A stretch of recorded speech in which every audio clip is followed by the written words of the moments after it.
What up? Hold on a second. Dom, before we even get started, get this. I'm just going to play this right out of the gates. We would all like to be able to live an uncluttered life, a simple life, a good life. What is up, y'all? And that is from Paulie and myself. Happy New Year to everybody. Man, oh man, we are in 2026, Dom. Happy 250th birthday of our country. That's right. There's going to be a lot of celebrations all year long.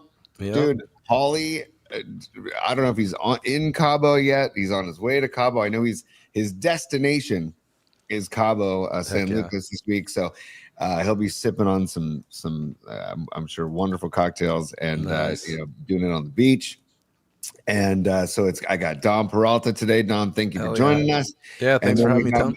We got our buddy Rob Brooks coming on the show later on at 12:30. We're going to talk some Niners Eagles, some Niners Seahawks, just some NFL playoffs. Dom, we'll get into the Niners as well, dude. Yep. Happy New Year to everybody. Let me get the chat pulled up here too. I missed y'all. Sounds good.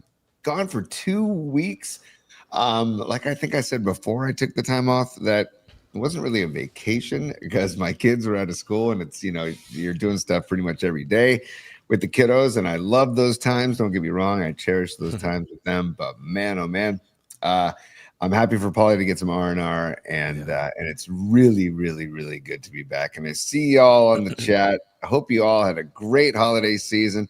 Hope you all had a good New Year's. Totally. I want to get into the Primus show that we went to. That's right. We saw Jamar there at the Primus show. But Dom, how you doing, man? Happy New Year, dude. Welcome. Good, buddy. Happy New Year. It's great to have you back, Tony. We missed you. We had a handful of really fun shows. Did that recap show where we kind of just went wild with all the fun stuff that we did last year. And yeah, it's been awesome to help out here and just be part of it. So Tony, thanks for having me on. And I'm really looking forward to having Rod on. It's going to be an awesome day. Brooksy is the freaking man, and he was doing the pre and post on Saturday at NBC Sports Bay Area, and he's also doing the podcast with Patrick Willis and Dante Whitner, the hitman Dante Whitner. I think it's called Grit Code. And then, and then also he's going to be resuming his show later tonight, nice. Quality Hang. So we'll be quality hanging with him tonight. Yeah, first quality hang of 2026 for Rob Brooks.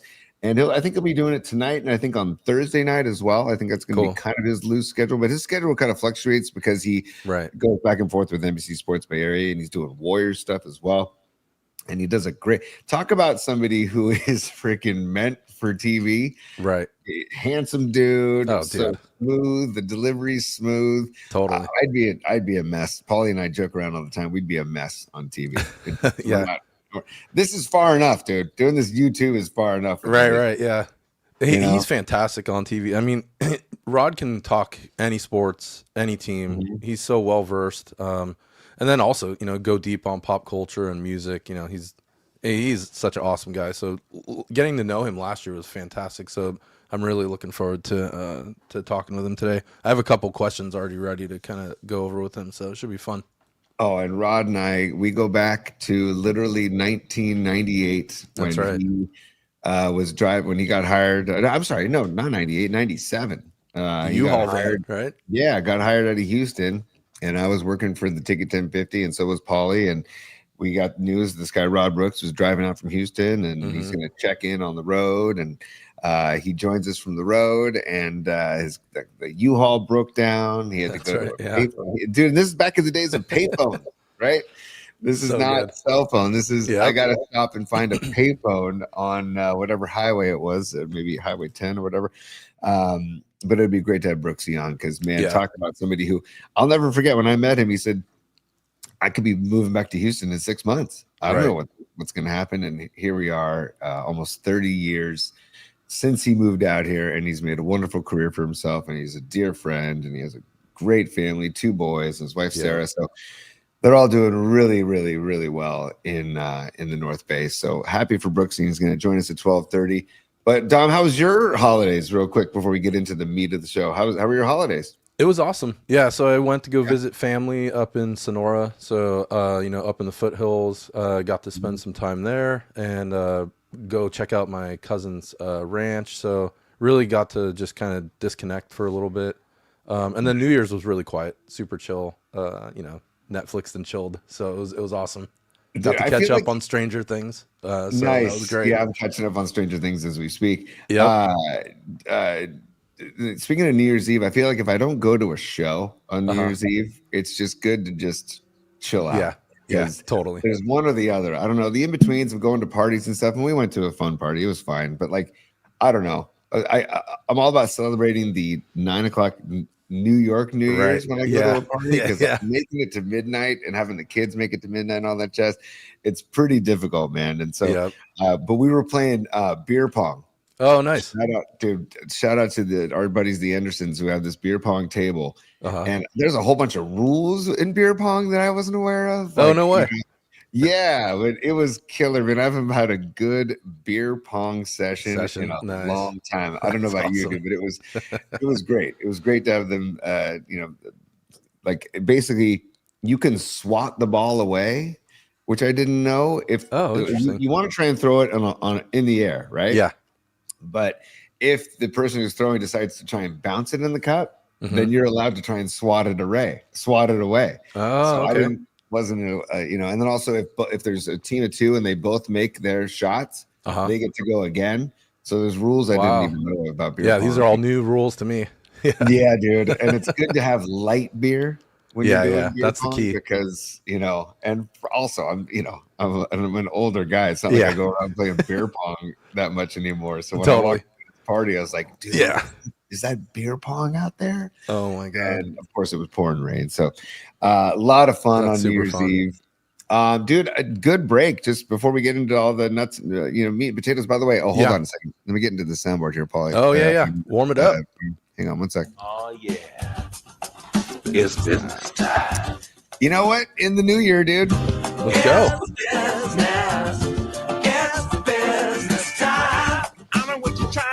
You're trying to say it's time for business. It's business time. Oh, so good. How about the ooh? Escobar Cheeks the third. He's a super. Welcome. He says, "Welcome back, Tony. Missed ya." # be meat curious. # defund the playoffless Chiefs. # no shaman. # no butt stuff. # smash the like button. Dude, yes, Escobar. Dude, Escobar, just keep building on it all year long. These hashtags are fantastic. How about a hashtag? I don't know, beat the Eagles, but something worse, something about Big Dom, Fat Dom, something about Sirianni. Dude, I thank you, Escobar, for the super, by the way, and thank you to everybody on the chat. I see the comments are flying, and it's so hard to keep up with this. But everybody, just whoa, hold on a second. I don't know who JN is on the chat, but I got to do something for JN on the chat. Hang on one second. No. Bad news for the Niners defense. Yeah, sports update.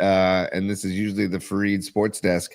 Bethune out for the season. Dang it. With a groin injury. Winters might be down this weekend. And you know, it's funny. I just taped a segment with my uncle Paul Tonelli that we're going to play tomorrow. Yeah. And we were both very surprised that the spread is 4.5 points. Right. Not that we're going to gamble on the game, but just to see what Vegas thinks about the game, because we thought it might have been like 1 or 2 points, maybe. It's Eagles favored by 4.5, and I think it's largely in part to the injuries that the Niners are going through. No Bethune, no Winters, dude. So you're looking at Kendrick, and you're looking at maybe Nick Martin in the field, the rookie from Oklahoma State. This is going to be very interesting, man. Oh God, that's not the best news I wanted to start the week. Right, it's a rough one, man. Jesus. And can we just get it out of the way, dude? Yeah. Hey, the rivalry uniforms, never again. Just never again. One and done, please. Oh, and by the way, Dom, the social media blitz for those uniforms before kickoff was I've never seen anything like it. I mean, crazy. And no disrespect to the Niners, PR department and marketing department, because the actual editing and the production, it was slick and it looked cool. Right. And like there was one of Purdy coming out of the tunnel where like a lightning bolt struck him. Dude, totally. I know. I saw that one. Yeah. And really cool stuff. But I'm like, Jesus, dude, they keep shoving these uniforms down our throats. It's like, enough. I know we're having these new uniforms.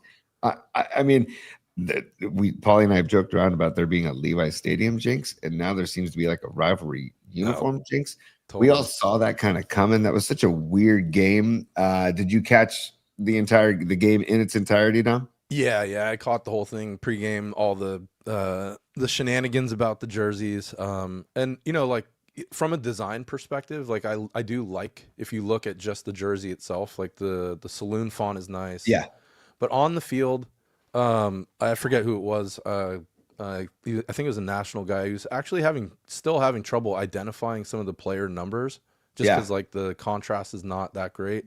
It's better than their old black one, but yes. And then I think like pairing it with black pants really just for me that didn't work. So that's my sports design update perspective. I think gold pants would have been better. You as a graphic designer would have a clue. I don't have a clue. I just know what I like what I look at, and I don't like looking at their black helmets. I don't like looking at black jerseys. I don't like looking at. I will say I'll always be a fan of the saloon font.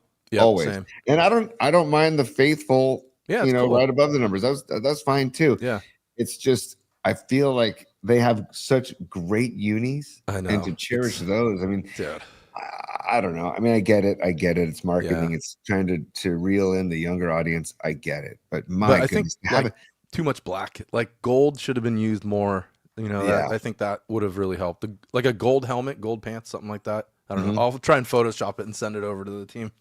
Dude, I mean, or how about just keep the uniforms the way they are, but then those long winter coats that they make for the teams. Black and gold. Totally. Yeah, I like that. Robes, 49er black robes. There you go. There you go. For Roby Tuesday, let's design a 49er black saloon fonted robe. That's a win. Yeah. I love it. Stand by again. Oh yeah, it's business time. Noemi is a super. She says, nice. Hola from Puerto Rico. Heck yeah, Noemi. She says, we'll watch later tonight.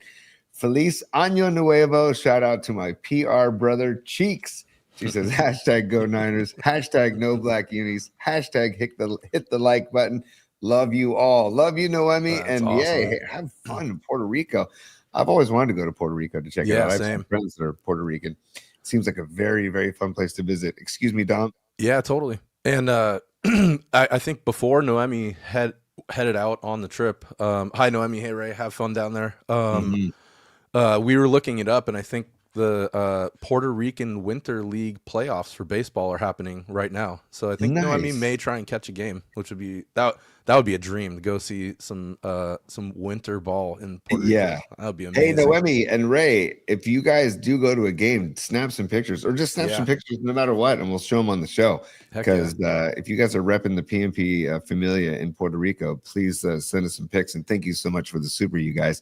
And keep the chat coming. I see Rags on the chat. Rags, dude, you want to talk about somebody who put it into perspective after the Niners loss? It was our man Rags.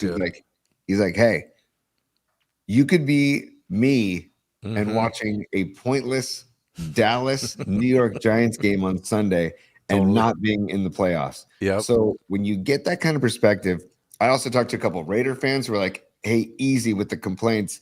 You could be a Raider fan and just watching Pete Carroll get fired, and the Raiders are about to hire their 19th coach in the last 34 years. It's brutal. It's bad news for the Raiders. So it's like, let's not take too much for granted here. Yeah. I'll always defend Kyle Shanahan. Yes, he's got flaws. Every single coach has flaws, man. But I'll take Kyle any day. His track record. Yes. He needs to clean up some things. Yes. Yep. And hopefully he's spending this week cleaning some stuff up. But that Seattle game was I didn't know if they'd win the game, man, but I didn't see that kind of an effort coming. Me neither. It really seemed like Mike McDonald and Kubiak kind of came at the 49ers defense with a very similar 49ers style playbook. It felt like we were playing against ourselves almost. Yeah. And so he really, Clint Kubiak knows the defense so well that, he really knew how to attack it and kind of go for vulnerable spots. Yeah, the Kubiak brothers going against each other in that game. Yep. And Dom, like the time of possession, you look at the time of possession was almost 38 minutes for Seattle and 22 minutes for the Niners.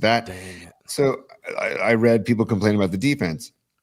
I read people complaining about, the 3rd and 17, which yes, the 3rd and 17 is inexcusable, dude. You got to tackle. There was like 5 missed tackles on that play, but they were on the field for 2/3 of the game. Exactly. 2/3 of the game.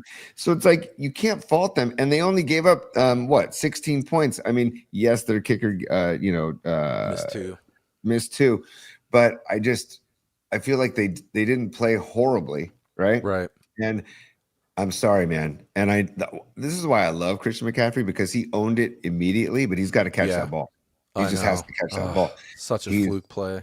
Such a fluke play, but it hits his hands. He's got to get the ball. Hey, Matos has to pounce on that football on the fumble, dude. Like them not getting that fumble, the 3rd and 17, the drop pass by McCaffrey which turned into a pick. That game had so many little moments. Also, it was a full moon that night too. So I know that just added to it. Cosmic thing the whole game, dude. And then Ricky Pearsall, like, not on the injury report all week, and then doesn't play. Like I said, I just talked to Michael Poltinelli, and he said he was in the booth and that he saw Pearsall warming up out on the field. Oh, interesting. I think Fareed, Robot Centaur, sent in a picture as well because he was at the game with Mrs. Centaur, and that Pearsall was out warming up, and then he gets scratched. So something's going on with the knee. And then, by the way, speaking of the booth, can we do a golf clap? Welcome back, our guy, dude. Greg Papa. Welcome back, Greg. Welcome back to the booth, Greg. I mean, talk about, and I got to give kudos to the KMBR marketing and video production department and the 49ers marketing video production department, because they put together great montages of Papa and his whole day, basically. Yeah. And did you see his killer hat? His hat said San Francisco. So cool. I love that hat. That's awesome. How about the irony of the fact, though, that he didn't get to break it out? I know. Oh, dude. And it's like, you got to be kidding me, man. So, if there's one positive, it was good to hear Papa, man. It was good to hear Papa. It was great to hear him back. And he sounded great, like he hadn't missed a beat. So, really, always saying prayers for him, and he keeps fighting it, and everyone keeps the faith. So I think he's hopefully we get another home game in the playoffs, and he'll be able to call it. That would be amazing. Totally, dude. I'm looking for it real quick here. I just found it, Tom. Stand by, because there you go. Oh, there you go. Nice. Yeah, that's awesome. That's the artwork of our man Dominic Peralta right there in stellar design. Look at that, and Peralta Arts and Company, which we'll get into later on in the show. But there's Greg right there. Awesome. Dude, does he have one of those, Dom? Have you given him one of those? He does. I gave one to Derek, and Derek brought it to him right after I finished it. So I printed him a big 13x19 version of it. He's got number 1, the first print. So nice, dude. Nice. Hey, Robot Centaur. I see Robot Centaur in the chat. Sorry, Dom. He says, anyone see this? Tatum Bethune and the groin's out for the rest of the season. Yeah, we talked about it right before you joined the show, Robot Centaur. But we gave you full credit, of course, man. We gave the sports desk credit, so we know you would have been on that. But so sorry, back to your point, Dom. You were talking about you gave the poster to Derek. Oh yeah, so I got it over to Papa kind of right when it happened, and I started this whole series really when Kruko was first diagnosed with his illness, and I made one for him, and I got one to him. So I think the Papa one's probably the 4th or 5th one that I've kind of done similar style. So you did this. You did this one as well. So there you go. Yeah, exactly. Really That's cool, the original man. Shepherd Ferry version. Yeah. So I'm hoping that he has a chance to yell the touchdown San Francisco in Philly. Good news about the game in Philly on Sunday at 1:30 is that the weather will be more San Francisco like than Philly like. Yep. Yeah, exactly. Mid to low 50s. No rain. Right? Yeah. No rain. So that's a huge perk or bonus for the game. I feel. Yeah. And Robot Centaur, I see you on the chat about the Trent Williams and Ricky Pearsall might have played or most likely would have played if the game was moved to Sunday. That's a huge thing, man. And I still don't understand why that game, the Niner game, was not the marquee game on Sunday with everything that was at stake. Yes, in hindsight, the Ravens-Steelers game was an awesome game. It was a pretty good game. And I was glued to the last 4 minutes of that game were nuts, man. And did you see the priest? Did you see the whole priest thing? Yep. So those of you that don't know, there was a priest. I'm sure you do know, but if you don't, just in case, there was a priest before the game. Catholic community is really strong in Pittsburgh. So a priest walking on the field before the game, and he didn't do the whole end zone, which is the trippy part. He just sprayed holy water around the section of the end zone in the vicinity of where the Ravens kicker missed the field goal. So it's pretty funny, man. And hey, if you believe, you believe. So totally. Really interesting, energetic things going on there, man. But what a game that was. And this is for Paulie. Hold on, stand by, Dom. This is for Paulie. Yeah, I was hearing that all game long. I kept hearing that soundbite. Hey, Aaron, congratulations on the playoffs. Oh no, it's stuck. Hold on. There we go. Hey, Aaron, how do you feel about your playoff matchup against the Texans? I mean, dude, so good. I mean, I got to be honest though, I was impressed with Rodgers. As tough as it is to say, I was impressed. I'm like, damn, look at this guy, man. I know, like, so stable. He threw some dimes in those last few minutes of the game, and I was like, okay. The one remember we caught I think it was that third down conversion where he really just kind of checked down. But I think Gainwell ended up taking it for like 16 or 19 just from like 4 or 5 yards behind the line of scrimmage. Yeah, it's crazy. Yeah. Joe Schmo says he was on that good ayahuasca. Totally, yeah, Joe. Hashtag shaman, dude. Not no shaman. Hashtag shaman. Dude, thanks for checking in. Hum Daddies, what's up, man? Hum Daddies, they're starting to like Aaron Rodgers again. Interesting. He's back to him being like, as a player, he's a little easier. It's not the same sort of perspective that he was kind of going down the last couple of years. That in Pittsburgh, he's definitely had a different perspective. Yes. So, yeah, I can feel what Jake's saying there. He seems pretty chill, and he seems pretty content, and he seems pretty happy about where he is. He didn't seem very happy in New York, and I mean, I'm sure he's happy when he gets the paycheck. But the interesting thing, man, is how that the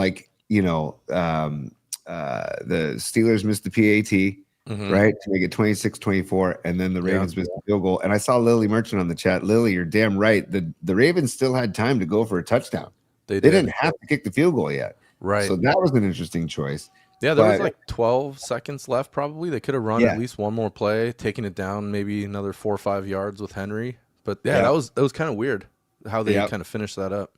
Totally. And it's interesting though, because here's Mike Tomlin. People are talking about, maybe fire Tomlin, get rid of Tomlin.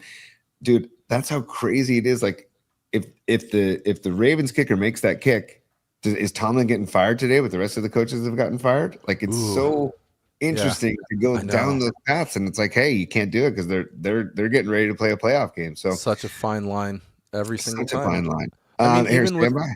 Oh yeah, there we go. No, go ahead, Dom. Go ahead. Sorry, bud. Yeah, even with our game, CMC catches that ball. A whole different ball game. We're looking at how Kyle played that game totally differently.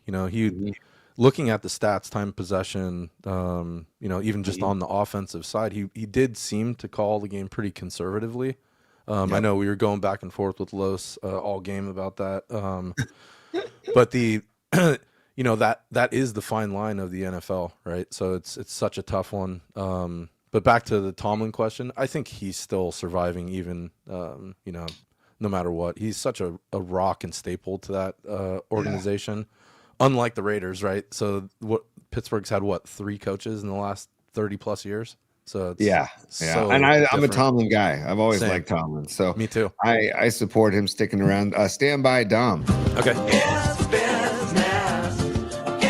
business time. I know what you're trying to say. You're trying to say it's time for business. It's business time. We've got We Don't Need No Stinking Badges. Happy New Year, Stinking Badges. Yeah. He's a super. Thanks for being a super.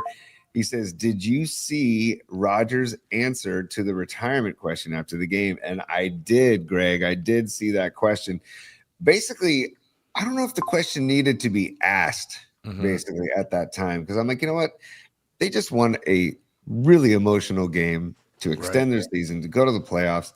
And then, she said something about right off into the sunset or something. And it's Yeah. like, I don't know. I just felt like if they lose the game and maybe they catch him outside the locker room or something, maybe they ask him the question, or in the post-game press conference, that they host for each team does that. But I felt like it was an odd question. I guarantee you she's doing that to be part of the discussion and be talked about today. And Melissa Stark, she's fine. She's good. She does a good job. But his answer was basically, it's been a grind of a season. Yeah. And we're here to just be happy that we're playing more football and that he's really enjoyed the season, but it's been a grind of a season. So I think if they make a little run here, he could come back again. And you know what I was really jealous of in that game was the time that Rodgers had in the pocket, dude, compared to what Brock Purdy did not have against the Seahawks, man. I know. And it goes to show you how important Trent Williams is, dude, because Trent Williams will be back Sunday against the Eagles in Philly, but Austin Pleasance, no disrespect, he's a rookie and he's first start ever in his NFL career, and he's got to start in place of Trent Williams in a must-win number 1 seed game. But I was talking, and again, I taped an interview with Paul Tonelli, who I'm gonna play tomorrow. And by the way, Carlos De La Fuente is going to join us tomorrow too. Heck yeah, that's gonna be and fun. Flex funding our main man Los D. But we can really dive in with Los tomorrow.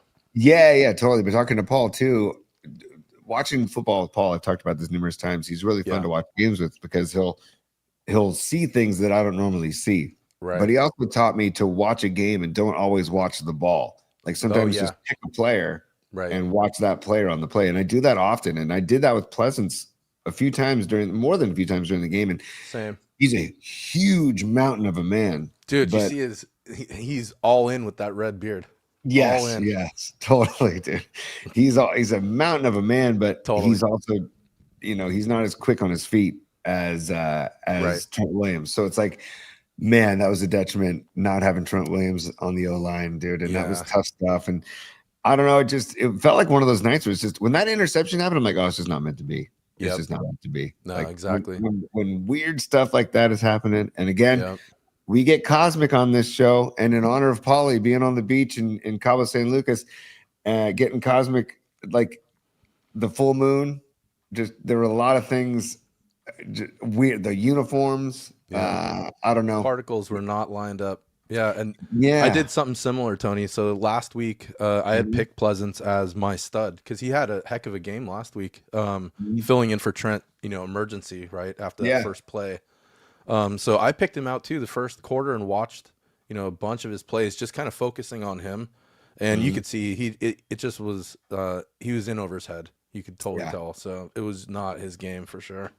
Yeah, totally, man. And hey, before we get to Rod Brooks here on the show, our main man Brooksy, I wanted to give some love to Neil Donardi and Andrew Markoulis and the fine folks at Longbridge Pizza.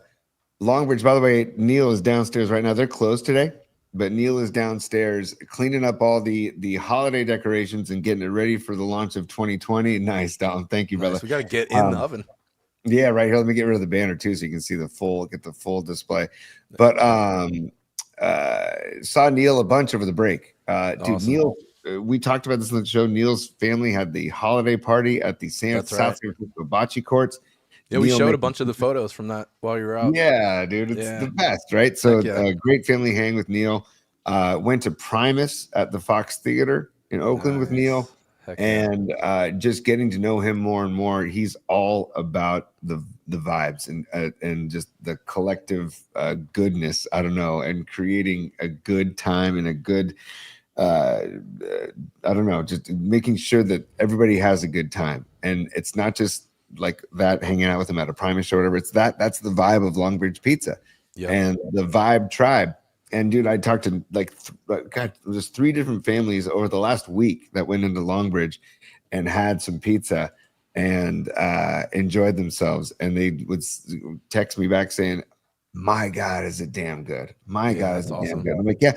At the end of the day, the vibe is everything, and the beer is everything, but the pizza, dude, it begins and ends with the pizza. He's doing another pizza event for my kids' school where his kids go as well. They're doing a school event, a bingo night. He's doing a Longbridge pop-up Saturday night at the school for bingo night. So if you want to hire Neil for a private event, do it. Go to longbridgepizza.com and you can check it out. You can contact Neil, hire him to go to one of your private events. Or if you want to have an event at Longbridge Pizza, you can do that as well.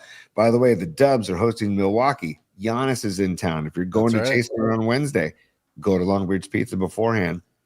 Or if you're not going to go to the game, but you want to just watch the game, go to Longbridge, have a pizza, and have some beers. Friday, the Kings are in town at Chase. Yeah. Go to Longbridge Pizza before the games. And again, if you're taking the train from the peninsula, 22nd Street, 7-minute walk from the train to Longbridge Pizza in the friggin' dog patch, which just this hood is just wrapped its arms around me. And because I hadn't spent a lot of time in the dog patch for years. I used to live in Potrero Hill, but before then, after that, I didn't spend a lot of time after I moved back down to the peninsula. Yeah. And now that's dog patch. That's where it's at. Incredible. So everybody get on down to Longbridge Pizza. They're open Tuesday to Sunday, 11 a.m. to 9 p.m. The best way to get your pizza quickly, order on longbridgepizza.com, or you can give them a call. Check them out on Instagram at Longbridge Pizza. Come on in and have some of their damn good pizza and damn good beer. They have Bear Bottle, Original Pattern, Russian River, Cellar Maker. Those are some of the local breweries that they support. So longbridgepizza.com is where you can make your order. Get the Sophia pie. That's what I recommend, is the Sophia pie. But you can't lose with whatever you decide. And tomorrow is the Smack Stack Burgers. Yeah. And also then Wednesday is the sandwiches, the gabagool and the chicken parm.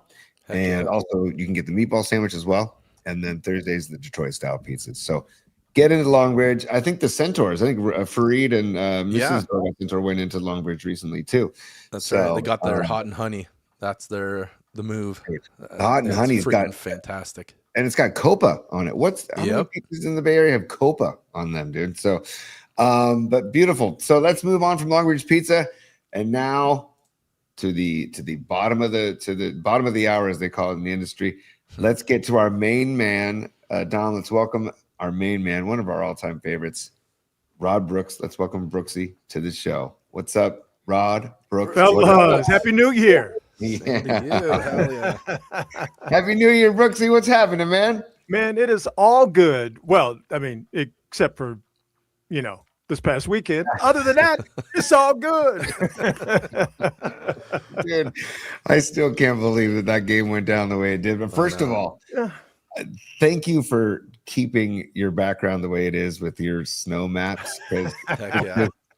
Dude, Brooksy, because for those of you who don't know, Rod and I have snowboarded a ton together up in Tahoe. And so seeing those maps of their brother makes me want to get up there as soon as humanly possible. Yeah. And we will do it together. And my son's begging me. And so, by the way, do your boys ski or snowboard? One of them skis. Well, he doesn't ski so much as he just points them downhill. And just goes. Yeah. So like the last time we went, I'm like, this is great. Yeah. I got to teach you how to stop or at least regulate your speed. You know what I mean? It can't be just point and go and dodge obstacles. There has to be some sort of speed control. So we're working on that next part, which, when you think about it rationally, being able to stop is actually the most important part. So no question, dude. And it's yes, no question. And funny story, you'll appreciate this, Rod, real quick before we dive into the NFL slate. Is 2 years ago up at Alpine with my kid Dom and a couple other dads and their kids, and beautiful day at the bottom of Alpine. We're riding a bunch of blue runs, beautiful day, and we're like, you know what? Let's go to the top. So we get on the lift and we start going to the top, dude. And as we're going up to the top, the conditions are changing as we're arriving. Next thing you know, it's sideways snow pelting us in the face. We're trying to cover our faces. Our kids are screaming, dude. And as we're approaching the point where you get off the lift, we're seeing people, grown adults, sliding down the mountain because of the conditions are so awful and there's no visibility. We get off the lift and people are bailing off the lift. And so then my son's yelling at me, "Why would you do this to me? Yeah. Dad, what are you doing?" And then also my son had never been to the top of Alpine before. So he's thinking, and he can't see anywhere around him. He's thinking that there's cliffs all around him. So I'm like, "Dom, there's not cliffs, man. You're fine. You're good." The next thing you know, he's watching people slide down the mountain. And I'm like, okay, we're gonna have to just take our time. There's probably a little bit too much dip on our collective chip. I'm laughing because I think that's just a part of fatherhood, because I've basically done the same thing. We're having a good day. It's great. And you know what? You can handle this run, or we can go all the way to the top. And then my son, who I'm thinking of in my mind, is just absolutely petrified and terrified, and I know it's one of those core moments that's going to land me in a nursing home. You know what I mean? That's going to be the deciding core memory that will, is it, do we keep old man, for the rest of his life and make sure that he goes out with family and friends around him? Or do we put the old man in a nursing home and we go visit him on, just odd holidays? I'm going to be the latter because of that exact same experience. But it comes out of love, because you're just like, we're finally doing this activity that we both love together. We're on the mountain. We're both having a great time. We're both enjoying the snow and Mother Nature. Like, this is something we're going to bond over. Let's take it to the next level. And because we're not very smart, right? Or maybe we're just making the same mistakes our fathers did. But either way, we're making that massive mistake that, again, is a core memory that does not work out well for us. Oh, dude, totally, man. And so I've yet to go back up to that, of course not. No way, Tom. No. And, dude, the worst summit part chair will get you. Right. The Alpine chair. And the worst part too is I'm trying to buckle, and my son is, by the way, he skis, and so he'll be like, "Hold on, everybody, we gotta wait for my dad. My dad's got to strap in, And I'm like, dude, really? So I don't need the attitude from you. Yeah. All right. Two planker. Yeah, exactly. You're bringing mountain hog. So but joking around, of course, everybody, skiers, I love you too. But I'm strapping in, all of a sudden it was so cold and frozen, my strap snapped. Oh, So I had a broken binding. So I'm like, okay, now I got to get down the mountain on one leg with my son, who doesn't want to go down the mountain. It was fun. Yeah. But last thing, he was reading a book about the Hindenburg at the time. Oh. Like one of those like Believe It or Not books. Right. And he has his best line, that there are other dads that tell the story. He yells to all of us, "This is worse than the Hindenburg." I'm like, dude, time out, man. To him, it was. Wow. That's the worst disaster he's ever seen in his life. So there was absolutely correlation between the two. 100%. Oh, hey, Brooksy, how about this for a segue? Speaking of disasters. Yeah. Speaking of flaming out. Time of possession. Go.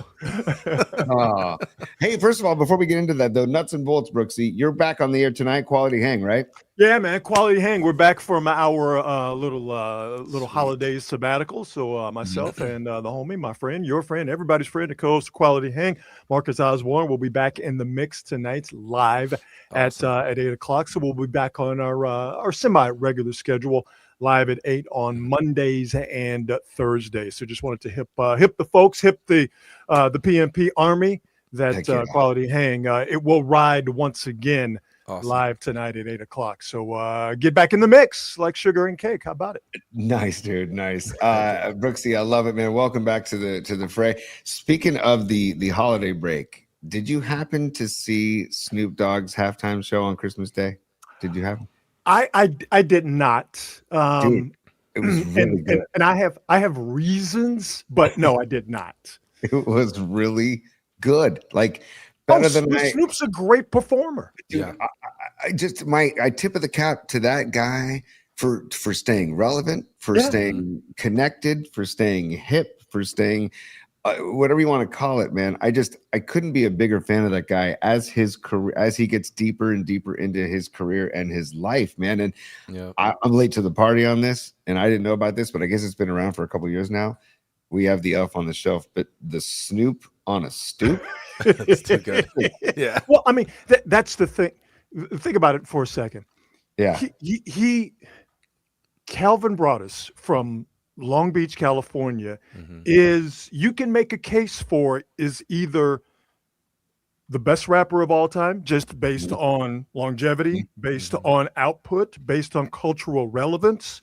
And you could, I think you can very easily make a case, or I think there's no doubt, that he is the most famous rapper on the planet right now because of, again, longevity. He tried to say in English, relevancy, all of that, all of that stuff. This Mr. Murder was the case that they gave me, is now a favorite of aunts and uncles and moms and dads and grandmothers, worldwide. I mean, it's a crazy thing to think about, and it's his ability to still be relevant in the year 2026, be relevant and basically everywhere at the same time. Like, it's funny. You turn on the television, you gonna see two people. You're gonna see Kevin Hart and you're gonna see Snoop Dogg. Yeah. Like, you can just watch TV for an hour. Yeah. You're gonna see one of those two dudes on your television set. And the fact that Snoop Dogg is one of them is crazy. Dude, the fact that you're gonna tune into the Olympics and get more Snoop Dogg again. That's what I'm talking about. I think he's exactly what I'm talking about. It's crazy. He's doing the Peacock Warriors game tonight, isn't he? I think he's doing I remember. Wouldn't surprise me. Wouldn't surprise me at all. He's doing a Warriors game this week at some time. Yeah, that's incredible. I mean, just tip of the cap, man. And if you didn't see it, those who didn't see the halftime show, you can go on YouTube and watch it. It's really well done. I really enjoyed it, and I'm like, look at this guy. I mean, I don't know his exact age. He's got to be 60. Yeah, I think. I mean, if he's not there already, he's damn close to it. Sure. Yeah. Right. So just tip of the cap, man. But Brixie and Dom, I know you got some questions for Rod too. So I'll pass the baton, pass the mic to you in a sec. I would like to pass the mic, but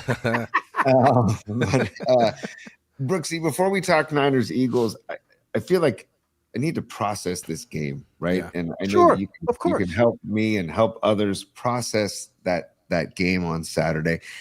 I don't want to beat up the defense because I feel like the personnel is banged up and they were on the field for 38 minutes of the game. Sure.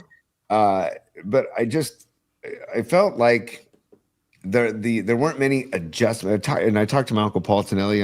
I taped something with him before today's show that we're going to air tomorrow. And he and I were talking about there didn't seem to be many adjustments made in the game. Your thoughts? I don't know what adjustment you make for just 16 missed tackles. Yeah. I don't know what adjustments I don't know what adjustments you can make for getting blown off the ball by Seattle's offensive line.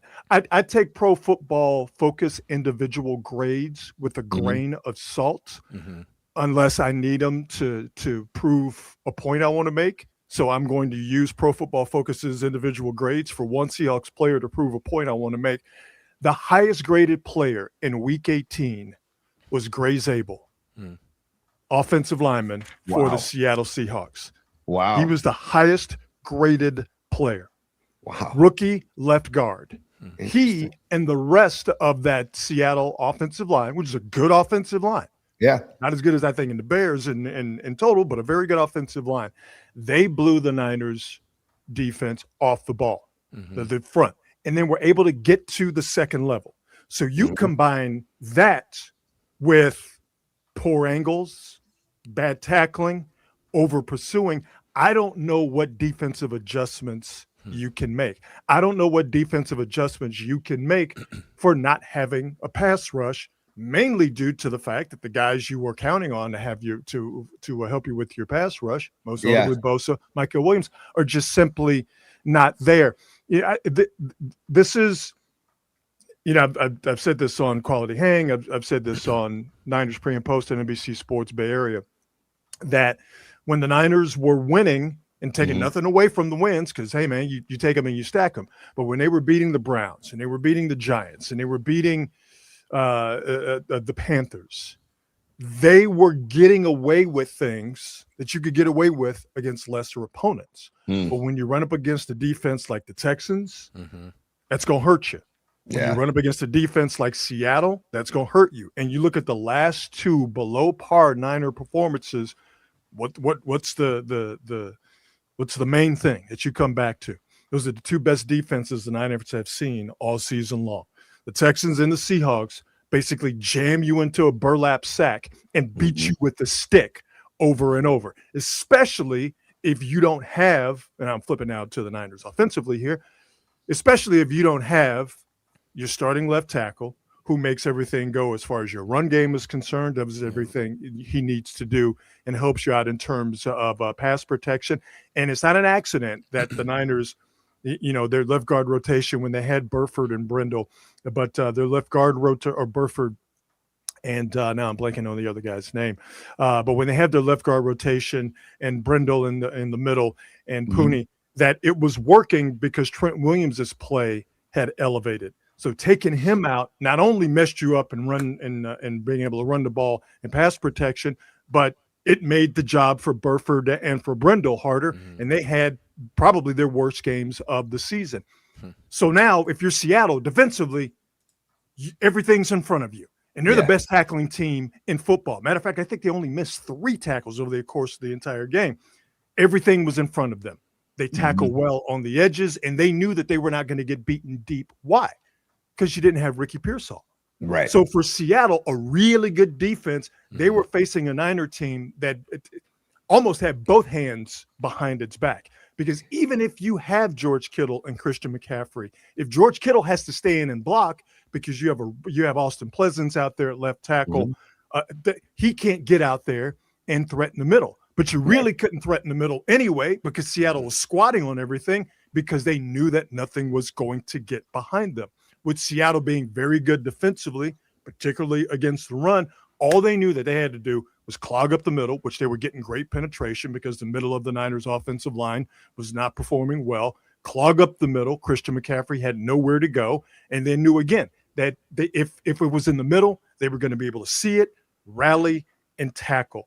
It was and Colton McKivitz on the right side had the worst game he's had since they played the Texans when Will Anderson gave Colton McKivitz everything that he didn't want. So it was a bad situation for the Niners all the way around. They were seeing a superior opponent, and let's keep it a buck. Seattle's a better team.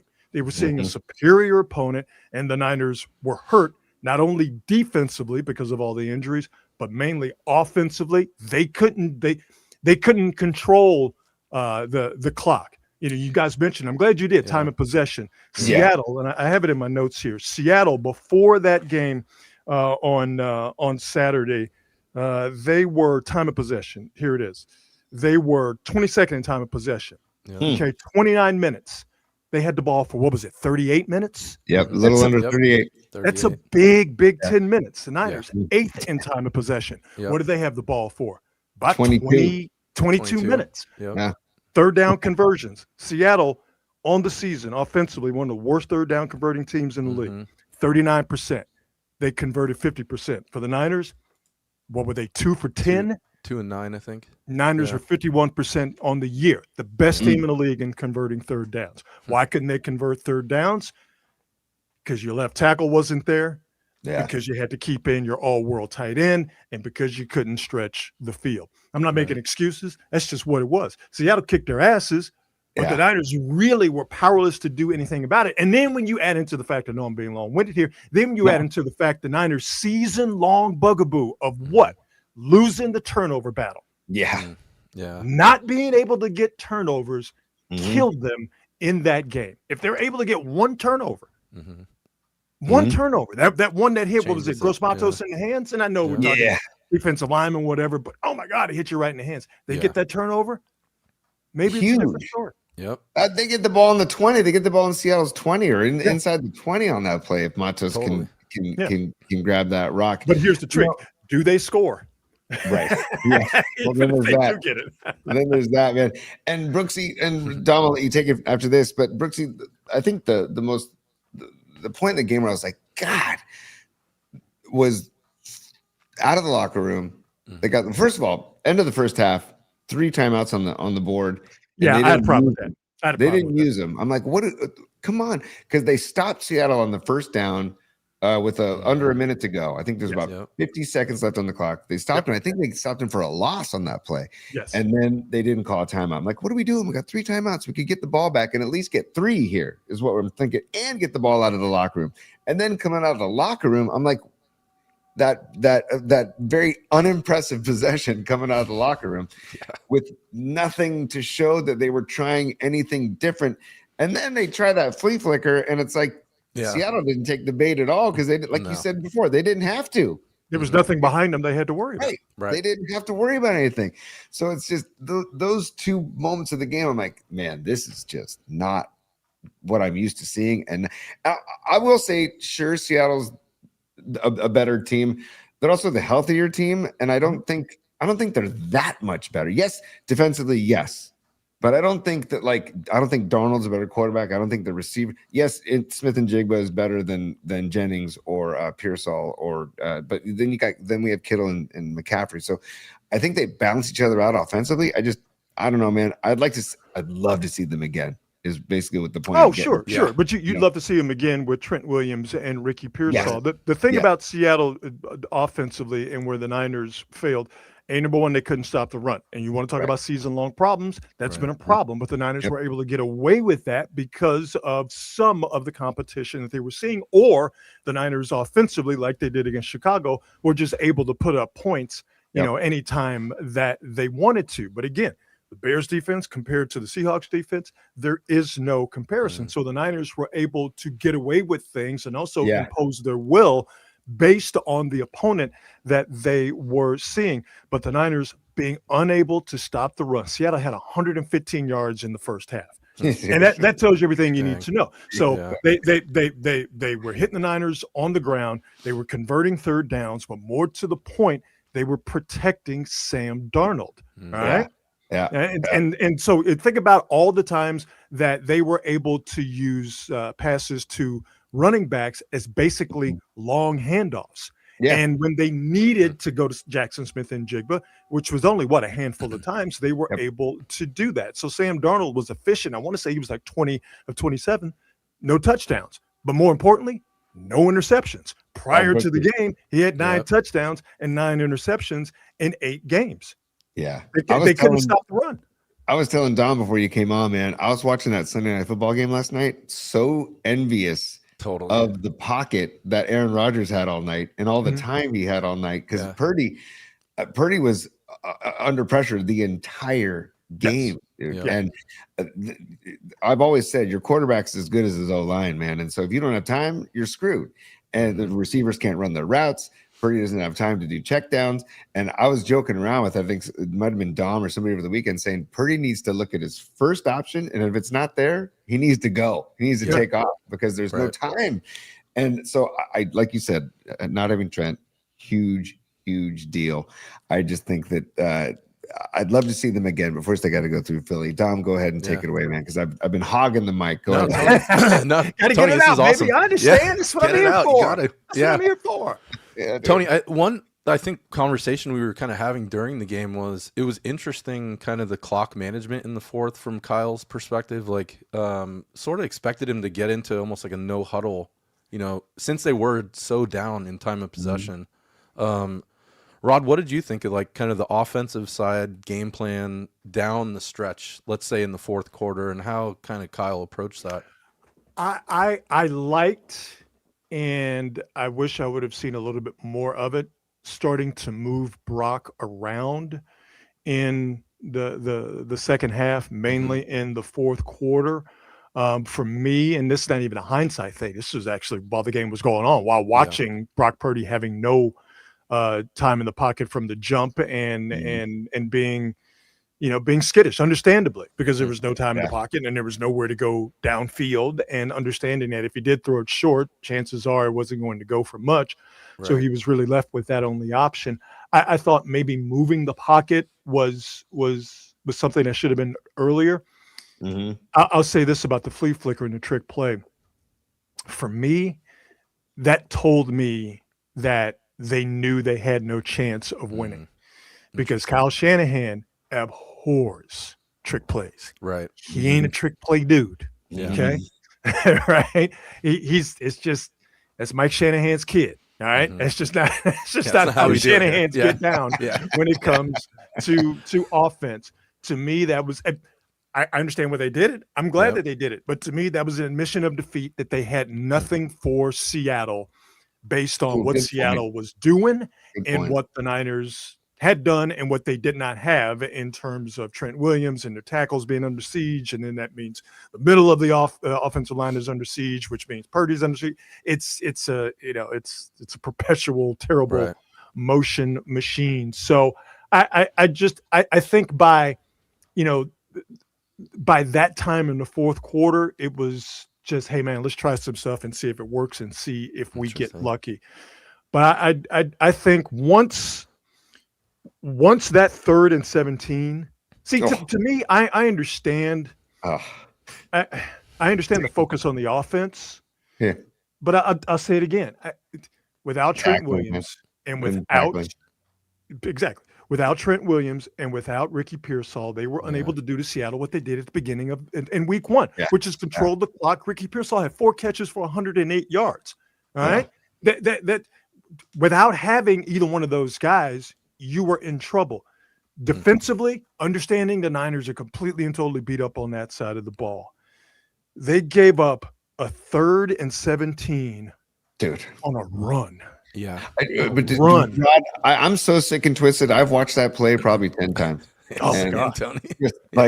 Just because I still can't, I'm like hoping that somebody will make a tackle, because you just watch. They're going to get him. Oh, they're going to get it. Oh, they're going to. Oh my God. You go back and you watch it, and it's a microcosm of that game and what we've seen when it comes to bad Niner tackling. Guys being too eager, over pursuing, and just being generally sloppy in terms of just going to get the ball carrier. It's just something we've seen all season long. Hey, Brooksy, before we let you go, we got to transition to Sunday at 1:30 in Philly. Having said all this, I still feel that now, first of all, I should say, we got the news before you came on, Rod, that Bethune is done for the year. D. Winters unlikely to play. So that's some really horrible news on Monday as we prepare for the Eagles. But do you think that they can go into Philly? Yes, absolutely. So do I. Yes, absolutely.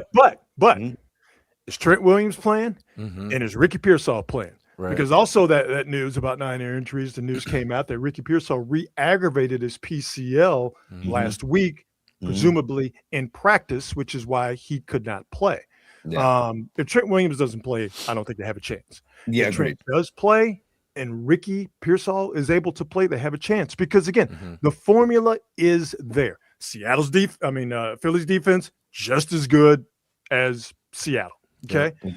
But the formula for dealing with Philly's offense is similar to what they needed to do against Seattle. They didn't make Sam Darnold have to play quarterback because they couldn't stop the run. Right. Okay. Now you got to deal with Saquon Barkley, but Saquon and that Eagles run game is not as robust as it was last year. But if they can some way, somehow not get run over by Philly's offensive line and their run game and make Jalen Hurts play quarterback, and understand that Devontae Adams and A.J. Smith, both of those dudes have over 1,000 yards receiving. And the Niners secondary, particularly the safeties, let me be very clear. Corners I got no problems with. The Niners safeties leave a lot to be desired, when it comes to tackling and when it comes to coverage or busts in coverage. But if they can make Jalen Hurts have to drop back and throw, even if he is looking for A.J. Brown, even if he is looking for Devontae Adams, you have a better chance of winning than if they're just able to hand the ball off, get it in the second and manageable, third and short, and then let Jalen Hurts just get little bitty passes off, maybe even passes to Saquon Barkley or Jalen Hurts, who is a reluctant runner, but he will do it to use his legs to extend drives and keep that offense on the field. if they can find a way, if they can find a way to stop the run, and on offense, if the Niners can get Trent back, they can find some semblance of a run game. They can eat up some clock. To me, you just said it. Eat up some clock. Get it to the fourth quarter and get Philly tight. Because I promise you, if it's a one possession game, or if the Niners have a lead, if it's a one possession game for the Niners, if they're down a touchdown or a field goal in the fourth quarter, I promise you, Philly gonna get tight. And them animals at Lincoln Financial Field are gonna start grumbling, and eventually they're gonna start booing. You get it to the fourth quarter, one possession game, Niners can win that bad boy. And by the way, Eagles special teams over the past few weeks not been very good. Niners special teams, particularly Eddie Pinheiro, extremely good. This can be a field goal game, but to make that happen, you got to do a lot of heavy lifting and a lot of hard work in quarters 1, 2, and 3. Yeah, man, Brooksy, you're getting me fired up for Sunday at 1:30. By the way, speaking of the Eagles, just whole scene, there was a great video of Eagles fans fighting each other in the parking lot. Oh yeah, they're animals. They're animals. Absolutely. I personally, they're animals. What the hell? They're absolute. I get it. I'll send you guys something I did a couple of years ago, and maybe you guys will play it. Something I did at NBC Sports Bay Area. But Niners, this is a long time ago. Niners, Eagles. This is during the Singletary years, so Niners were not good. Snowed in Philly so much on Saturday that it was supposed to be a 1:00 game in Philly. They ended up making it a 4:00 game because they had to shovel the roads. They had to clear the roads and had to shovel all the snow out of the stadium. So while there was no snow on the playing field, there was still enough snow in the stands for Eagles fans to throw snowballs. And for the entirety of the game, all they did was just pepper the Niners sidelines with snowballs. Now, me being somewhat smart, not just a hat rack here, I had like this giant blue parka that I would take for cold weather games. And I'm thinking, okay, this is going to be great. They won't know that I'm a part of the Niners entourage, so I won't be getting pelted with snowballs. Well, I underestimated how animalistic Philly fans are, that they were just looking for anybody on the Niners sideline to throw snowballs at. So I got hit in the back with a snowball. I turned around, and I am not making this up. I turned around, and there was just like this 8-year-old kid looking at me like, ha, ha, ha, ha, ha. He's the one that threw the snowball. Wow. Where are your parents? Unbelievable. And of course, his parents were, they were encouraging him to throw snowballs at anybody. They're like, pull up my belt and start whooping him. Totally. His parents are probably forming the snowballs and handing them to him. Oh, 100%. Yeah. For commenting on his motion and his throw. Yeah. Now, with me being freakishly tall, am I an easy target? Sure. All right. I'll admit that. But come on. That's outrageous, man. Hey, Dom, before you got any more sports questions for Rod? Because I got a question for him about music related. I guess. Oh, we've got a little business time we need to get to, and then I think Rod, the only thing I was going to build on that you were saying, there's my feeling is the Niners really just need to go in and start fast. Really get the tempo controlled in the first quarter, because if you follow their tempo, they'll try and really punish and make any of the little mistakes that happen in there get so much bigger. So they would 100% love to drag the Niners down into the mud and make it a street fight, which is exactly what the Seahawks did. They had the Niners in between the numbers the entire game. They had the Niners trying to play football in a phone booth. What's a phone booth? Ask your parents. Actually, ask your grandparents. But and so Philly would love to do the exact same thing. And I have great respect for their defense and for their defensive coordinator. But if you could get out and not even necessarily, this would be great, get out to a 10-0 lead, even if it's a 7-6 lead. But if there's the impression that the Eagles are sputtering and not playing at a high level, again, you get them tight, they're gonna play tight, and that's gonna play into the Niners' hands for sure. Tony, that's the comment that we had. It felt like Kyle's, the Ronnie quote, his booty hole was tight. So we really kind of want to punish the Eagles the same way. Yeah, exactly, man. Exactly. And Brooksy, we got some business time. Hang on. Oh, yeah. Yeah. Oh, okay. It's business time. Here we go. I'm with it. Escobar Cheeks the third is a super Brooksy, and he says, Rod, Happy New Year. Can the Niners win? And JK and Draymond traded ? And then he says, hashtag F Big Dom, hashtag F Sirianni, hashtag Philly blows, hashtag Philly cheesesteak is overrated. So Escobar good. on fire today. We just talked about the Niners and Eagles, but on the way out, Kuminga, Draymond traded. Dubs. Oh, Kuminga gone. Yeah. Oh yeah. That's a wrap. Draymond is a little bit more difficult. Yeah. And it's difficult from this standpoint. Draymond is Steph's boy. Yeah. Okay. Mm-hmm. All right. If Steph wants Draymond around, Yep. Draymond's staying. Mm-hmm. Okay. Yeah. Steph and Steve are they can be exasperated with him at times, particularly Steve Kerr, but they are on the same page as far as Draymond's importance to the team, whether we like it or not. So as long as Draymond is good with Steph in particular, Draymond's not going anywhere. I feel like Draymond's regressed as far as I thought he was maturing and like getting, reading the room, getting better at reading the room and like knowing that there's a target on his back. And now I feel like he's regressed where he's like, F it. I'm just going to be a pain in everybody's ass and bark. And if I get ejected, I get ejected. It's like, dude, come on, man. See, this is why I love you. And this is why we've been friends for so long. You really do see the good in everybody. I don't know how you came away with that, with that conclusion, because I ain't see it. Especially the last 4 games. I think see he it. self-ejected twice, took himself out. Yeah. I mean, come on, Draymond. Jeez, dude. Like, That's just who he is, man. Yeah. God, it's just so frustrating, man. 'Cause Yes. my dad made a comment years ago. It's like, oh, Draymond's like the Ronnie Lott of the Warriors. I'm like, I used to think that, but now I just like, come on, man, get it together, dude. Like, I don't know. Ronnie Lott would never get himself ejected from a game. Ronnie Lott understood that his value was being there for the team. Mm-hmm. Right? Well, Ronnie Lott would hashtag take the 15 if he had to. 100%. Exactly. Yeah. Can't do that anymore, though. You try to do that, they'll kick you out the game. Oh, man. Hey, Brooksy, thank you so much, dude, for coming on today. And because I know you're busy over the weekend, you're gonna be busy this coming weekend with Niners pre and post, and you got you got the quality hang. Oh, by the way, tonight, and then will you be doing it another night this week at all? Yeah, so we're back in the mix tonight at 8:00, and then we'll do it again this week live at 8:00 on Thursday. So it's scheduled, with football. Has been sort of all over the place, and I'm just so appreciative of people just kind of hanging in there with us. But when we get back on track, we're going to do it Mondays and Thursdays at 8:00.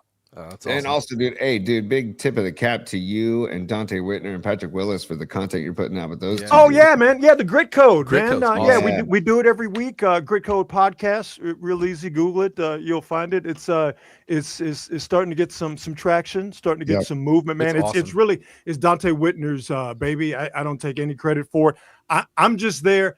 Hey, I get to sit and talk football, but more importantly, learn about football from one guy who's in the league for Dante, 11 years, 3 Pro Bowls. Yeah. And the other guy is one of the greatest football players of all time, and Patrick Willis. So if you look at, when we put videos out, I'm in the middle of the screen between 2 guys who are football experts. It's the dumbest thing in the world. All right. There's no way I should be there. But when Dante asked me to do it, I'm like, Rod, it's awesome. Absolutely. It's so good, Rod. And I think if there's one person who benefits from not having to filter himself anymore, it's Dante. It's Dante. Totally. Yeah. I mean, he just goes for it now. And I'm like, Dante, give me more, man. I'm listen, everything he said about the Niners defense last week, he was 100% correct. He really was. Yeah. Yes. Rod, what's interesting is we've always kind of heard from Dante, but hearing from Patrick Willis, the insight, his football mind is just so incredible. Yeah. So far, like I've listened to all the episodes. That's been my main takeaway so far. Like I love listening to that man talk about football. Still waters run deep, and he it took a lot to get Pat to do this. Wow. Yeah. Pat does not like to talk. Totally. But it's fun because Dante knows how to get him going. And I kind of have an understanding as to how to nudge, Pat into talking about stuff. But when you're able to get him to actually do it, oh man, it's so good. So hey, good. Brooksy, real quick, since we're talking about Willis, just a quick transition. And Willis is Ole Miss Rebels.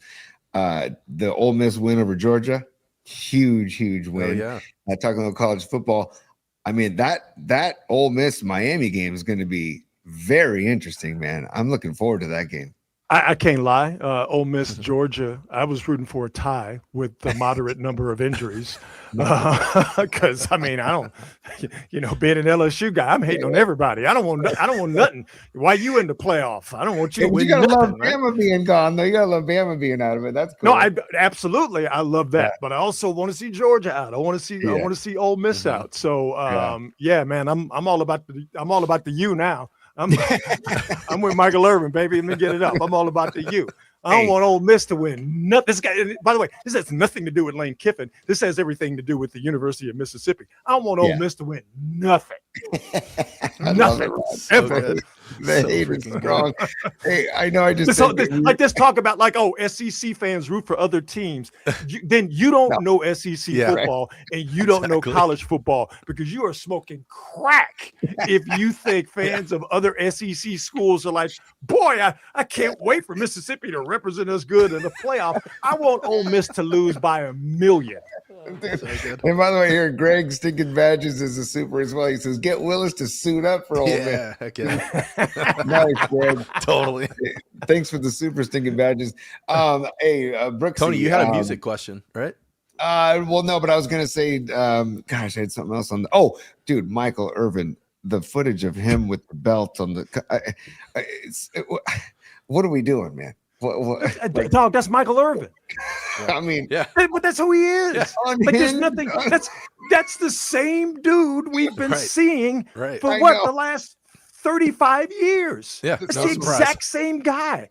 I mean, I'm like, dude, he's gonna hit it again and again, and he's in the Gatorade cooler. Like, that's crazy, he's going to keep doing it. That's Michael Irvin. That's what's so great about it because it's so genuine. We've seen Michael Irvin in the public arena for the past 3+ decades, and Michael Irvin's behavior has been consistent the entire time. Where you go, I think there's something wrong with him, but why does this bring me so much enjoyment?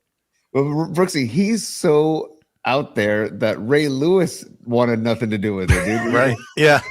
Like, totally. They're on the sideline together. Next thing you know, Irvin's taking the belt out, and Lewis is like, "I'm gone." Ray Lewis was an accessory to a double murder. Yeah. Think about that for a second. Exactly. Put it in context. Do you know how wild your behavior has to be for a guy who saw people get stabbed to death? Goes, I'm leaving this situation. Yeah. Allegedly naked in the trunk of a car, dude. Ray Lewis. Allegedly.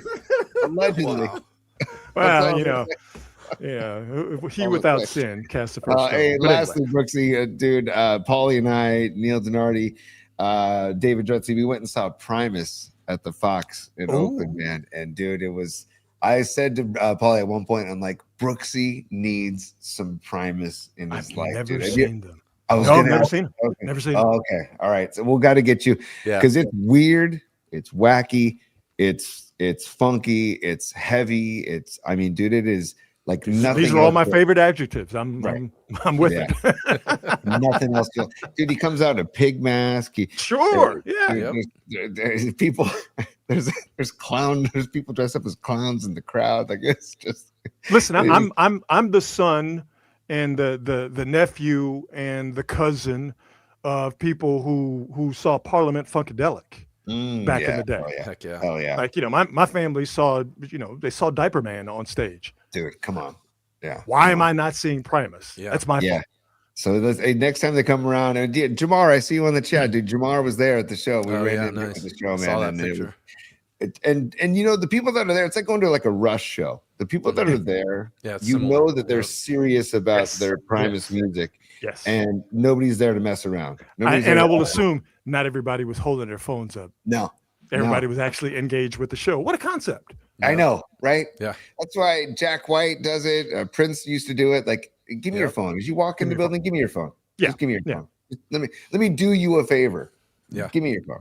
Disengage for a second, will you? Exactly. Yes. Be present. Exactly, Tom. Brooksy, Happy New Year, brother. And Happy New Year. I love you guys so much, man. And all the, I mean, not that he needs them, because if you're on a beach in Cabo, the vibes are already good, but positive vibes to the homie Paulie Mack. And like I said, man, love you guys to death. And you know me, whatever you need, I am here. And I appreciate you guys letting me come on and let folks know that Quality Hang is back in the mix tonight at 8 o'clock. So thank you, man. Appreciate it. Hell yeah, Brooksy. Anytime, dude. You know you're welcome here anytime, dude. And yes, on behalf of Paulie, who's beach bound in Cabo, much love to you and to the whole family, dude. And we'll be watching you Quality Hang tonight, 8 p.m., Thursday, 8 p.m., and Niners pre and post over the weekend on Sunday before the Niners Eagles. Keep doing what you do, Brooksy. We love you, man. All right, and we'll get to the mountain as soon as football season is over. So hopefully not until the third week in February. Oh, dude, and somebody told me a quick. Gosh, I know we keep trying to end this. Rumor mill at the Primus show. Stephen Perkins, the drummer Stephen Perkins from. It's going to be Pearl Jam's drummer. Yes, that's the rumor. Really? Yeah. Yes, that's the rumor. I'm with it. I'm with it. Because you know that reminds me of because it's sorry. So last thing, Pearl Jam. As much as I loved Matt Cameron's contribution, because I think if Matt Cameron does not step in as the drummer of Pearl Jam would have broke up around the turn of the century. Love Matt Cameron, but my favorite eras of Pearl Jam, the beginning, Dave, how do you say his name? Abruzzi? Abruzzi, and Jack Irons. And what I loved about those two guys is that their drumming was powerful. Yeah. And not that Matt Cameron doesn't have power, but Matt Cameron, he's like our Neil Peart. You know what I mean? Right. He's a lot more technical than he Super is steady powerful, and technical. Right? Exactly. Right. Yep. Getting Stephen Perkins in there and his power. Oh yeah. I'm with it. Yeah, it's pretty awesome. I like that. I like it. Hey, hopefully we're seeing Pearl Jam together, and after we have a weekend on the slopes, brother. You got it. Love you guys. Y'all take care. All right, Rod. Peace, brother. See you. Happy New Year, buddy. There he is, Rod Brooks. Awesome. I mean, it's just, he's just one of the greats. He's one of the all-time greats, man. And Quality particles. We're embarking on 30 years knowing Rod Brooks. So awesome. We met in August of 97, man. August of 97. So thank you all for sticking around on the show. We got some supers to get to, but before we get to the supers, Dom, I want to talk about Stellar Design, my man. Let's do it. Because this is your baby, dude. And you have come on board as a sponsor with Stellar.Design and also Peralta Arts and Company. Yep. But Stellar.Design has done some really cool stuff since you've come on board. I know that you're doing stuff with epileptic seizures and designing things that will help alert you or give you warning to when those are coming. And then also one of my favorite things is the baller cam, man. If you want to just give us, I'm going to look at the website. If you can just tell us a little bit more about the baller cam, I'm going to go load up the webpage. Yeah, totally. Yeah. Tony, it's awesome. I mean, you're kind of building off, your relationship with Rod over almost 30 years. And so Stellar, we're starting year 12 this year. And it's kind of crazy for me to think about that. So just starting as a designer in San Francisco and then eventually branching out to do it myself. It's been an honor to work with so many awesome clients and partners, to develop the hardware and products together. Baller Cam's one of the most exciting projects we've had in a long time. It was a 4-year project from the start to when we actually shipped it and got products in customers' hands. And really, this project, it overlaps so many things that I love personally, right? So industrial design, building the brand from scratch, but also sports. So having that opportunity to knit those two things together in a hardware product, it means the world to me. And then the end product, it's something that goes up at a game, and a grandma in Iowa can watch her grandson in California play soccer. So like that personal story and connection means a lot to me. So all the projects that we have at Stellar, we have I think we have around 8 projects running right now, and they're all in various different stages. And even with Baller Cam, we're helping them frame out what does the future of the product look like. So that 4 years that it took to get to this point, now we've got another journey of 3 or 4 years to look at what's next. So yeah, that's kind of what we do at the studio. Hey Dom, I just as a parent of two, a 10-year-old and an almost 12-year-olds who are very involved in youth sports. Yeah, the Baller Cam is right up our alley, dude. And awesome. And like this script says right here, dude, it says whether you're live streaming for family who can't be there, reviewing game footage, or to improve or creating highlight reels. Reviewing game footage, there is no better. I've coached for years. There is no better coach than video for kids to see themselves on video and to see what they're doing well and what they can improve on. My son just did a pitching session yesterday, and he hasn't thrown a ball in 8 weeks. And I'm like, you know what? You're gonna put everything away for a couple months. But he has Little League tryouts next weekend. So I'm like, let's get you back on the map. Get warmed up. Yeah. Get warmed up. And the guy, Matt Brown, shout out Matt Brown at Hit Club in Belmont. If you ever need some instruction, go to Hit Club or the Cage. It's called the Cage in Belmont. Is that the place down on Harbor? Yeah, it's off of Harbor. Exactly. Yep. Go to the Cage for great baseball instruction, and then go around the corner to El Matate for a great burrito. Oh, dude, I love El Matate. Dude, and then go across the street to Alpha Acid. Yeah, you just stay right there. Yep. Right there in that little corridor on Harbor in Belmont. But anyways, Matt Brown was taking video of my son on the mound, and he sent me the pictures and the video, and I'm like, dude, that's the best instructor possible. And this Baller Cam is the same thing, dude. So yeah, the interesting thing about Baller Cam is so when it's set up, there's a whole nother portal and platform that scouts can actually use it to look at future players. So nice. Dwayne Wade is one of the first investors in Baller Cam, and he has it set up and a pipeline into his scouting department. So looking at 12-year-old basketball players to see how they're profiling, and it's really cool. Hey Dom, in the middle of your spot. Hang on, in the middle of your spot. Yes, business. Nice. Yes, business time. I know what you're trying to say. You're trying to say it's time for business. It's business time. Ooh.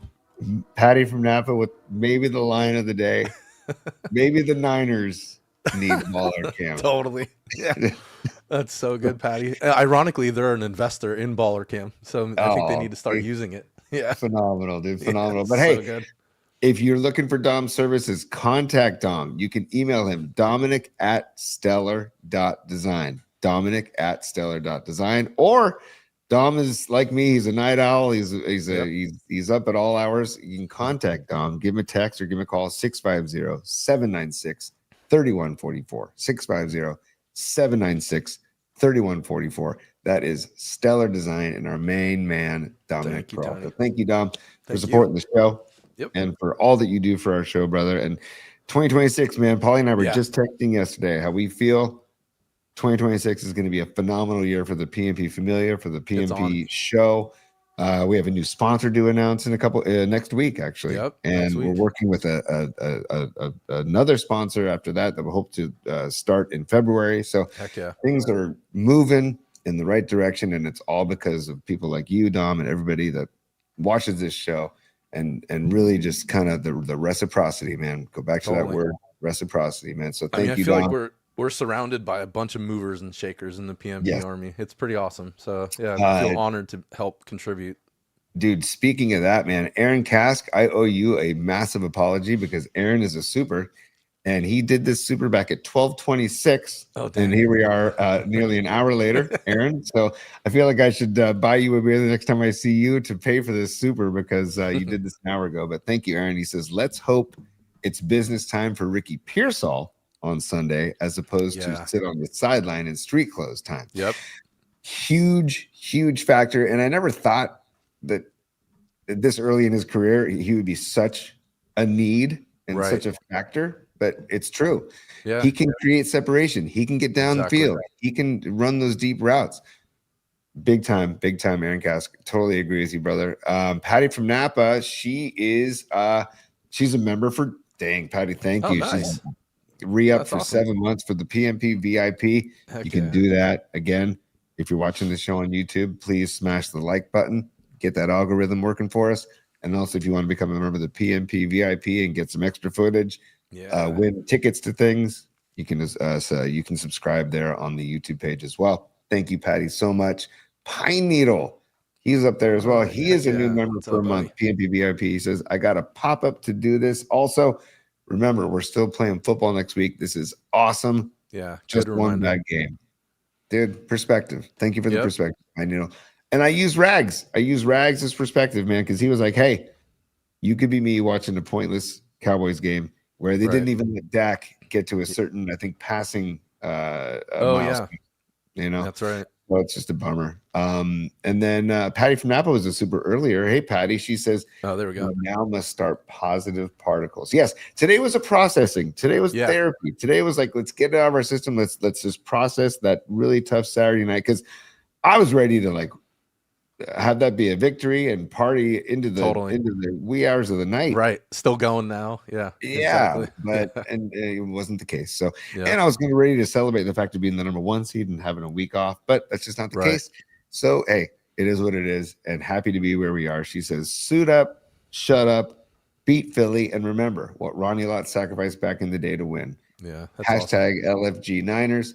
Happy New Year. Patty, thank you so much. And hope you had a great New Year with Mikey, even though Mikey was in her ear all Seahawks games, supposedly. Steve Groschel, what's up, Grosch? He says, nice. Tony, you are this generation's Lane Meyer. Do you know who Lane Meyer is? I don't know who Lane Meyer is. Should I know who Lane Meyer is? Yeah, I'm not sure. Me neither. I'll have to look that up. But Grosch, Meyer, is that let's see. Does anybody on the chat know who Lane Meyer is? I don't know who Lane Meyer is. Come on.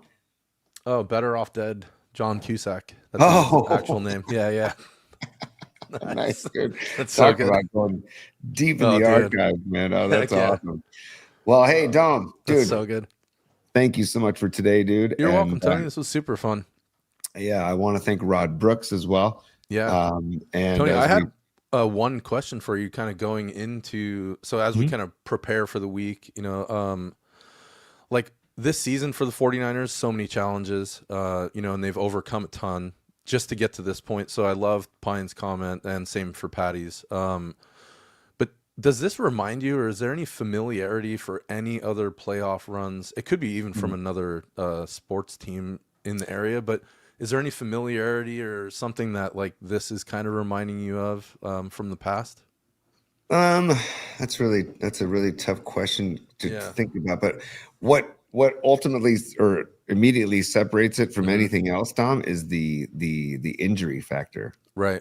Because they were banged up before Saturday, and now they're starting this playoff week knowing that Bethune and most likely D Winters are out, right? And it's like, so Kendrick's going to get a lot more playing time. It's going to be all. I mean, you want to talk about next man up? Right. I can't remember another next man up. Yeah, Losty, Miguel, I see you guys talking 88 Niners. 88. Yeah, that's a really good parallel. What really bummed me out about Saturday is Brock played so well against the Bears. And granted, yes, like Rod was saying, the Bears defense is not what the Seahawks defense is, but just give Brock a little more time to cook. Not a lot, just a little more time to cook. And he can do some things, man, which he showed against Chicago.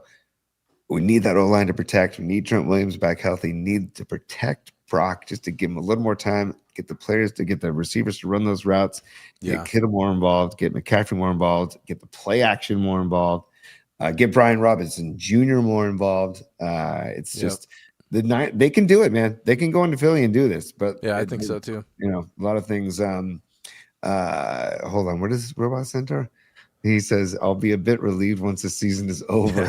Knowing the team won't be hurt. Won't get hurt anymore. Yeah. Oh, dude. That's why I was really no more tears.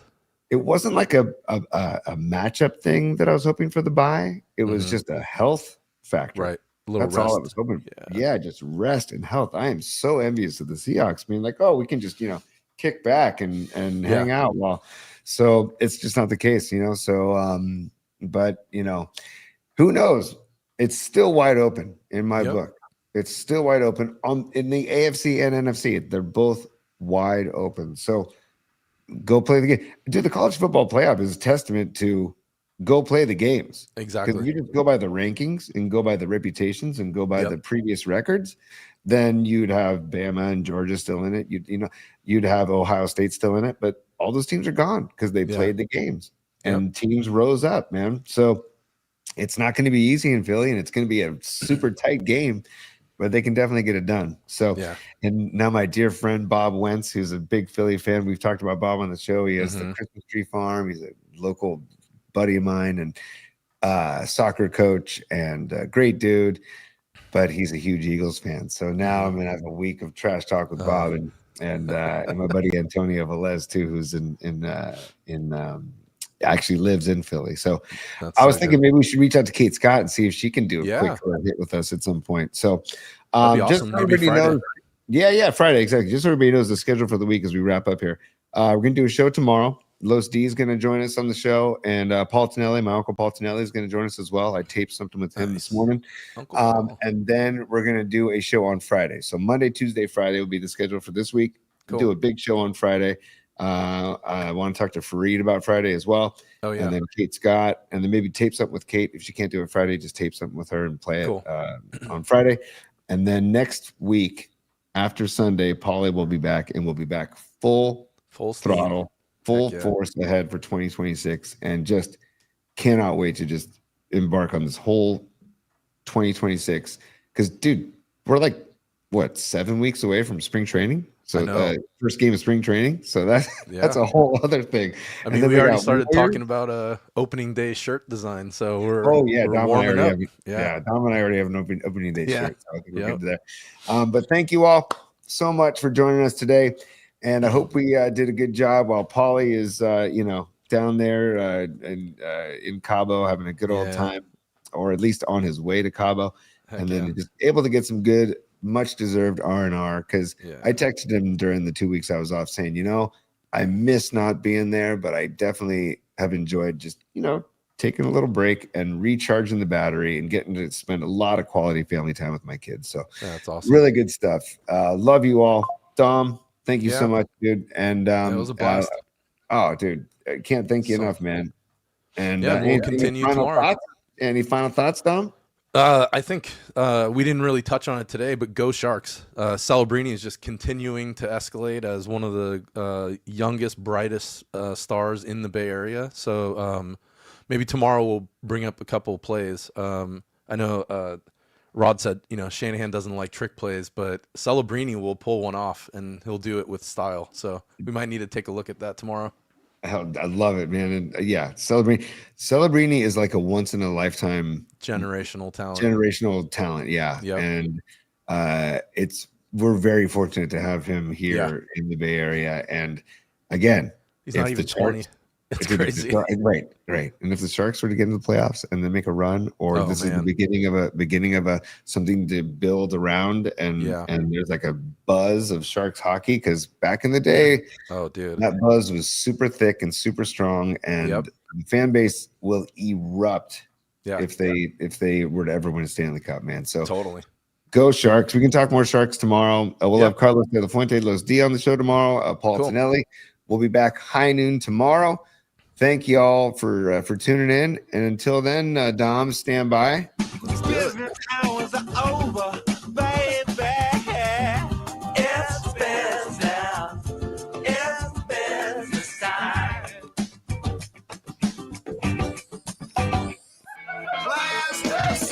Crossfaded, heck yeah. So there you go. And did you just pop that up? Was that from Escobar? One final? Yeah, exactly. He had one final R&R, rest and reefer. LOL. Escobar, you're the best, buddy. Rest and reefer, R&R. I love it, Escobar. Hey, we'll see everybody tomorrow at high noon. Thanks again for tuning in. On behalf of Paulie Mack, on behalf of Dominic Peralta, on behalf of the PMP Familia, on behalf of Rod Brooks, peace, y'all. And we'll see you tomorrow at high noon. Take care, everybody. All right, y'all.